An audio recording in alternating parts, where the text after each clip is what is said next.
السلام علیکم ورحمۃ اللہ وبرکاتہ۔ امید ہے کہ آپ لوگ خیریت سے ہوں گے۔ آج ہے سیرت النبی پارٹ 5۔ تو آج ہم لوگ جانیں گے کعبے کی تعمیر کے بارے میں، غار حرا کے بارے میں اور پہلی وحی کے بارے میں۔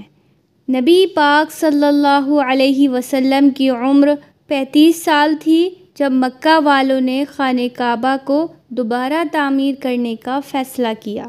جب تعمیر کا کام مکمل ہو گیا تو حجر اسود کی تنصیب یعنی اسے باب الکعبہ کے پاس رکھنے پر جھگڑا شروع ہو گیا کہ اسے وہاں کون رکھے گا۔ فیصلہ یہ ہوا کہ اگلے دن صبح جو سب سے پہلے خانہ کعبہ آئے گا وہی یہ کام کرے گا۔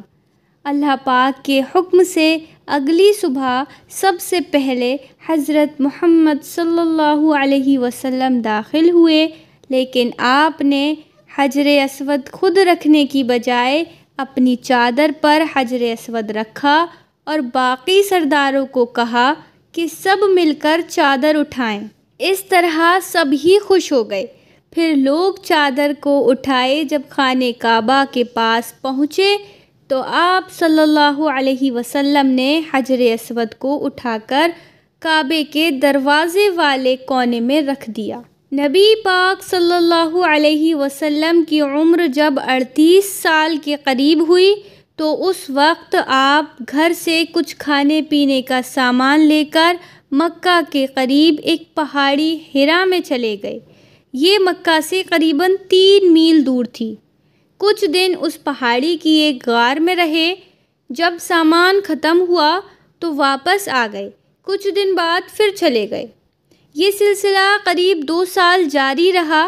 مکہ والوں کا شرک کرنا، بتوں سے مانگنا آپ کو بہت برا لگتا تھا، اس لیے زیادہ تر وقت آپ غار حرا میں گزارتے۔ ایک دن آپ صلی اللہ علیہ وسلم اسی غار میں تھے کہ اللہ پاک نے ایک فرشتہ بھیجا جن کا نام حضرت جبرائیل علیہ السلام تھا۔ انہوں نے آ کر آپ سے کہا کہ پڑھیں۔ آپ نے فرمایا کہ میں پڑھ نہیں سکتا۔ فرشتے نے پھر یہی سوال کیا۔ آپ نے پھر فرمایا کہ میں پڑھ نہیں سکتا۔ تیسری مرتبہ پھر یہی سوال کیا تو پھر آپ صلی اللہ علیہ وسلم نے وہی جواب دیا۔ پھر فرشتے نے آپ سے کہا اقرأ بسم ربک الذی خلق خلق الانسان من علق اقرأ وربک الاکرم الذی علم بالقلم علم الانسان ما لم يعلم۔ اپنے رب کے نام سے پڑھ جس نے پیدا کیا۔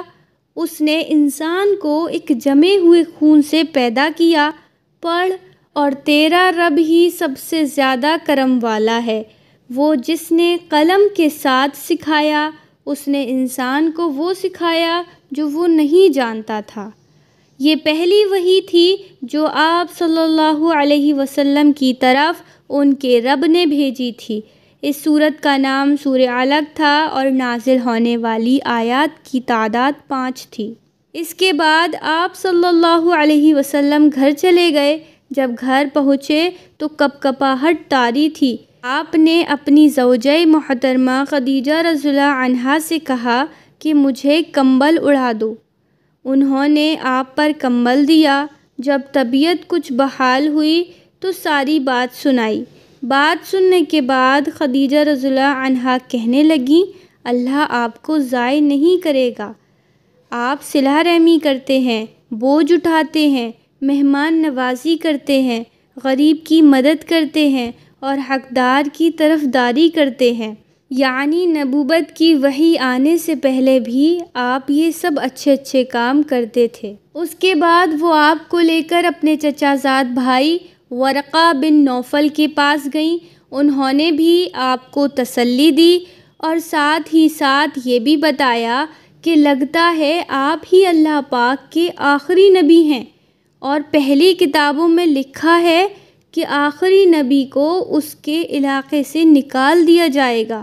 یعنی آپ صلی اللہ علیہ وسلم کو نبوت ملنے کے بعد ایک مشقت والی زندگی گزارنی پڑے گی۔ وہ لوگ جو آپ کا احترام کرتے تھے وہی آپ کے مخالف ہو جائیں گے، حتیٰ کہ آپ صلی اللہ علیہ وسلم کو مکہ سے بھی نکال دیں گے۔ تو آج ہم لوگ اتنا ہی جانتے ہیں۔ مجھے امید ہے کہ آپ کو یہ ویڈیو پسند ضرور آئی ہوگی۔ اس ویڈیو کو شیئر ضرور کریے گا۔ السلام علیکم ورحمۃ اللہ وبرکاتہ۔